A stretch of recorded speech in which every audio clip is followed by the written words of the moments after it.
काही डिपार्टमेंटच्या कामानिमित्त आलो होतो. मी स्वतः साहेबांना फोन केला की साहेब जर आपण असाल तर मी चहा प्यायला येतो. कशा पद्धतीनं पुढे जायचं, काय जायचं याच्या संदर्भातच चर्चा झाली. बाकी कुठची तुमच्या मनामध्ये जी राजकीय चर्चा झाली असेल म्हणून शंका आहे ती कसलीही चर्चा झाली नाही. तुमच्या सगळ्यांच्या जी मनात आहे त्याची कसलीही चर्चा राजसाहेबांबरोबर झाली नाही. संदीपजी देखील माझ्यासोबत आहेत. आम्ही दोघेही एकत्र परत तुम्हाला जास्त प्रश्न विचारायला लागू नये म्हणून दोघेही एकत्र तुम्हाला उत्तर देतोय. सकाळी या भागा परिसरामध्ये मी माझ्या काही डिपार्टमेंटच्या कामानिमित्त आलो होतो. मी स्वतः साहेबांना फोन केला की साहेब जर आपण असाल तर मी चहा प्यायला येतो. आणि मी चहा प्यायला म्हणून आलो. राजसाहेबांबरोबर गप्पा मारल्यानंतर काही विषय कळतात, काही मुंबईच्या विकासासंदर्भात चर्चा होते आणि ती काही विकासासंदर्भातली चर्चा झाली. आता त्याच्यामध्ये कशा पद्धतीनं पुढे जायचं, काय जायचं याच्या संदर्भातच चर्चा झाली. बाकी कुठची तुमच्या मनामध्ये जी राजकीय चर्चा झाली असेल म्हणून शंका आहे ती कसलीही चर्चा झाली नाही. अतिशय चांगल्या पद्धतीचा चहा प्यालो, खिचडी खाल्ली आणि निघालो.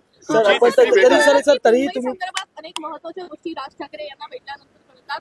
मुंबई महानगरपालिकेसाठीची नांदी या निमित्तानं होऊ शकते का? कारण त्यांचे विचार जर आपण घेऊ शकतो तर निश्चितच युती संदर्भात मुंबई महानगरपालिकेबाबत जर चर्चा झाली असती तर मुंबई महानगरपालिकेबाबत चर्चा झाली असं जाहीरपणाने सांगायला काहीच हरकत नाही.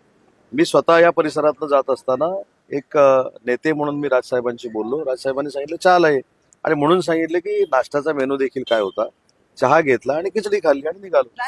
सोबत घेण्यासंदर्भात पक्ष किती महायुतीचं काही मानस आहे का? महायुतीच्या मध्यंतरी असं झालं पक्षापेक्षा राज ठाकरे महायुतीत यावं. माझी चौथी भेट आहे, तिसरी पण नाही, चौथी भेट आहे. पण त्याचं उत्तर पहिलं जे मी दिलेलं आहे तेच उत्तर ह्या प्रश्नाचं उत्तर आहे. आगामी दिवसात काही एकीकडे त्याचं पण उत्तर तेच आहे. भेटीमध्ये यावर काही चर्चा होते का? त्याचं पण उत्तर तेच आहे ना. मग इतर विषयांमध्ये राजकारणात आधीच ऑलरेडी खिचडी झालेली आहे. तुम्ही देखील या ठिकाणी खिचडी खायला त्या खिचडीतून काही नवनिर्माण होण्याची शक्यता वाटते का तुम्हाला? एक लक्षात ठेवा, राजकीय खिचडी हा प्रश्न फारच मोठा आहे, तो वेगळा आहे. परंतु आज खरी खिचडी खायला मी आलो होतो, त्याच्यामुळं बाकीच्या राजकीय खिचडीची चर्चा करायची काही आवश्यकताच नाही. म्हणून सुरुवातीलाच मी सांगितलं, संदीपजी देखील सांगतील की कुठची राजकीय चर्चा करण्यासाठी मी इथं आलोच नाही. उलट साहेबांना देखील, राजसाहेबांना देखील वेळ होता थोडा. या परिसरातनं मी चाललो होतो, त्यांना भेटण्यासाठी आलो, त्यांची भेट घेतली आणि आता निघालो. महाराष्ट्राच्या राजकारणात अराजकीय बैठका आता सुरू झाल्यात का असं मला वाटतं?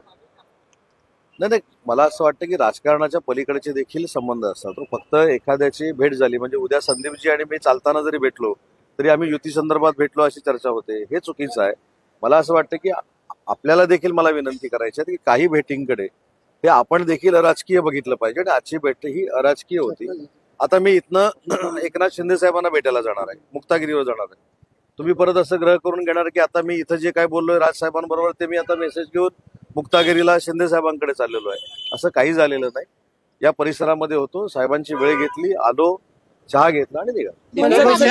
तुम्ही असं म्हटलं की इतर विषय झालेले आहेत. इतर विषयांमध्ये ज्या पद्धतीनं भारत पाकिस्तानचा युद्धाचा मुद्दा होता त्या बाबतीत काही बोललात किंवा राज ठाकरे त्यांचे काही विचार ठेवले या बाबतीत?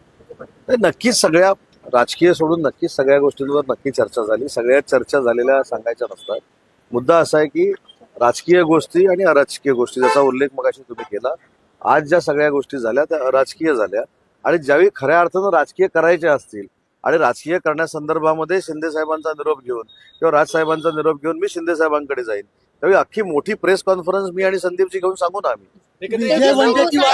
ज्या पक्षाचा एकही आमदार नाही त्या ठिकाणी चपलाचं काम करतात, काय चपला जिंकवायचं काम या ठिकाणी करत आहेत. उद्धव ठाकरे यांची साथ सोडलेली आहे. महत्वाच्या नेत्या पक्षामध्ये त्या मानल्या जात होत्या, त्यांनी राजीनामा दिलेला आहे. काय सांगू तुमच्या वाटर? अनेक उबाटाचे नेते, महिला आघाडीच्या नेत्या, युवा सेनेचे नेते हे पक्ष सोडत आहेत. त्याचं आत्मचिंतन उबाटाने केलं पाहिजे, उबाटा शिवसेनेने केलं पाहिजे. जे आमच्या संपर्कामध्ये येत आहेत ते एकनाथ शिंदे साहेबांचं नेतृत्व स्वीकारतायत, जे अन्य महायुतीच्या संपर्कामध्ये जात आहेत ते त्यांचं नेतृत्व स्वीकारतायत.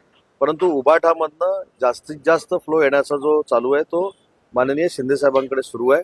आणि म्हणून मला असं वाटतं की या संदर्भामध्ये शिंदे साहेबांच्या कामामुळं, कर्तृत्वामुळं ही सगळी मंडळी आपल्याकडे येत आहेत.